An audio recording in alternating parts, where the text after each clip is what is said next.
Udah. Baik, tes. Bisa kedengaran ya? Halo? Kedengaran? Ya, oke. Baik. Assalamualaikum warahmatullahi wabarakatuh. Salam sejahtera buat kita semua. Bagus dan tim, terima kasih banyak.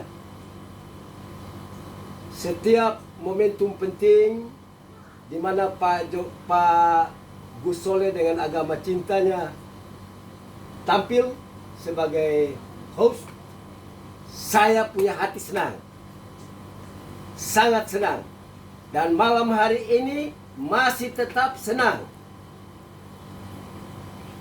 Teman-teman sekalian, mengenai ulang tahun ini semua orang tahu, di mana-mana pasti orang berdoa untuk panjang umur. Itu sudah menjadi satu hakikat dari adanya ulang tahun itu. Pada kesempatan ulang tahun yang ke-61 ini, saya mau katakan begini. Bapak Jokowi telah lulus dalam hal mengadopsi atau menerima adagium tua dari Inggris yang menyatakan bahwa life begin on 40. Umur 40 tahun dulu dia sudah jadi pemimpin, mulai dari Solo. Dan saat ini mencapai 60 tahun, saya Yanes Joshua Frans pada waktu umur saya mencapai 60 tahun, karena saya tidak sama dengan Bapak Jokowi, di umur 40 tahun saya belum sukses dalam konteks ini, maka saya telah rubah adagium tua itu. Saya rubah menjadi the new paradigm, adagium baru, yakni life begin on 60. Hidup itu dimulai dari 60 tahun. Mengapa? Supaya saya yang 60 tahun ini tetap bersemangat seperti orang umur 40 tahun.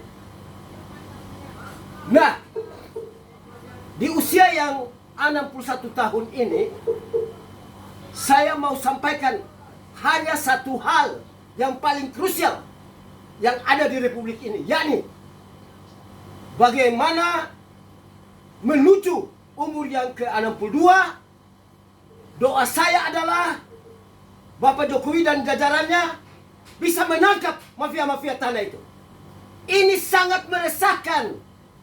Satu ini masih jadi penyakit besar. Sehingga pada tanggal 2 Februari 2022, pada saat mana saya diberikan kesempatan untuk berbicara empat mata dengan Pak Presiden Jokowi di Hotel Samosir Kotex, Samosir di Danau Toba. Saya sampaikan banyak hal tentang mafia tanah ini, dan beliau setuju, sehingga gebrakan-gebrakan beliau adalah telah meminta agar Menko Polhukam bentuk satu tim anti mafia tanah antar kementerian. Bahkan mohon maaf, telah muncul seorang jenderal, seorang mantan panglima untuk memimpin ATR BPN. Sehingga harapan kita adalah mafia-mafia tanah yang telah menyengsarakan rakyat ini bisa enyah dari Republik. Minimal eksistensinya dikurangin, sehingga rakyat itu mulai berdaulat. Beberapa instruksi presiden belum terlaksana. Apa instruksinya? 2-3 tahun lalu beliau instruksi begini. Tanah-tanah masyarakat yang dirampas oleh perusahaan swasta maupun BUMN agar dikembalikan kepada masyarakat. Jika ada tanah-tanah masyarakat yang mempunyai alas hak yang cukup, harus diberikan ganti rugi. Kalau tidak diberikan ganti rugi, HGU-nya dicabut.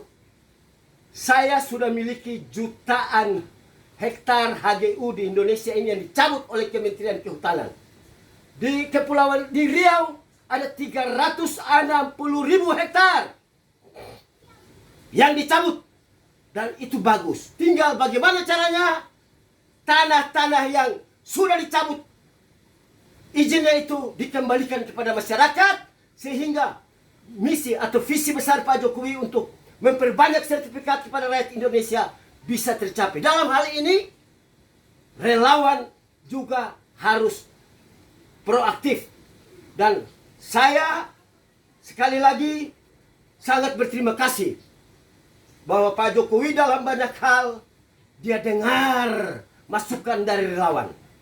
Pada kesempatan ini pula saya memberikan sedikit kritik kepada seorang politisi, kepada seorang anggota DPR RI dari PDIP dalam podcast yang sangat meremehkan relawan. Dalam konteks mungkin relawan sudah mulai memilih capres dan lain-lain. Tetapi saya mau kasih tahu bahwa tahun 2013 kebangkitan relawan pertama kali di Indonesia. Kami relawan Jokowi yang pertama kali memungkinkan ada kedaulatan rakyat. Kami orang kecil, suaranya diterima oleh orang-orang besar yang ada di partai politik. Apa artinya? Artinya bahwa, hei anggota DPR RI, saya tidak mau sebut namamu. Anda keliru kalau mengabaikan atau menganggap remeh eksistensi relawan. Walaupun saya percaya bahwa faktanya adalah tidak ada yang memaintenance, tidak ada yang memelihara relawan ini. Tadinya kami harapkan dari kantor staf presiden, tapi tidak ada. Kami mengharapkan ada figur yang bisa menyatukan kita, tidak ada. Sehingga menuju 2024, masing-masing komunitas, masing-masing ormas menentukan sikapnya sendiri. Nah, kita tinggal menunggu bagaimana ada suara dari Bapak Jokowi. Kita hanya mendengar Jokowi. Kami tidak akan mendengar suara dari partai apapun. Tidak ada. Karena kami bukan politisi yang ada di partai. Tapi kami percaya Jokowi pada saat yang menentukan. Hei Gades, hei Gus Soleh, Pak Suhadi dan lain-lain, tolong calonnya ini, si A. Maka harusnya relawan Jokowi itu semua pilih si A. Terlepas si A itu mungkin tidak diterima oleh partai politik. Tidak apa-apa. Kita fight. Kita fight. Kita punya kekuatan besar sebagai relawan. Dan jangan coba-coba Anda yang ada di Senayan menganggap remeh kami, eksistensi relawan Jokowi. Tolong itu dijaga. Zaman dulu, dan ini juga bukan suatu kebetulan. Mengapa tanggal 21 Juni, ya, proklamator orang besar yang namanya Bung Karno itu dipanggil pulang oleh Tuhan yang Maha Kuasa, ya, menyelesaikan tugas besarnya di bumi ini, dan lahir seorang yang namanya Jokowi. Ini semua merupakan hal-hal yang misteri. Tetapi kalau kita menarik garis merahnya bahwa Bung Karno dan Jokowi adalah ibarat anak ideologis. Ibu Megawati bisa anak biologis Bung Karno, tetapi Jokowi, relawan Jokowi menamakan anak ideologis Bung Karno. Kami semuanya anak ideologis Bung Karno. Jadi yang paling utama adalah saya berdoa menuju ulang tahun yang ke-62. Tuhan panjangkan umur Bapak Jokowi, berikan hidayah, berikan kekuatan, berkati beliau, sehingga saya mau lihat mafia-mafia tanah ditangkap di Republik ini, dan tanah rakyat yang telah dirampas kembalikan kepada rakyat itu, sehingga kita berdaulat kembali atas tanahnya. Atau dengan perkataan lain, krisis agraria ini mulai berkurang, dan rakyat Indonesia mulai berterima kasih secara sungguh-sungguh kepada Bapak Jokowi. Inilah legasi, inilah warisan yang paling utama. Jutaan orang akan mengenais jika ini terjadi. Dan saya percaya Satgas Anti Mafia Tanah yang sudah ada, Kapolri, yang ada di Kejagung, yang sudah diinstruksikan kepada Menko Polkam atau Polhukam, dan bahkan sekarang kita punya Menteri ATR BPN yang baru. Maka ke depan rakyat yang tanahnya dirampas akan merasa gembira, hati senang, tetap berdoa buat Bapak Jokowi.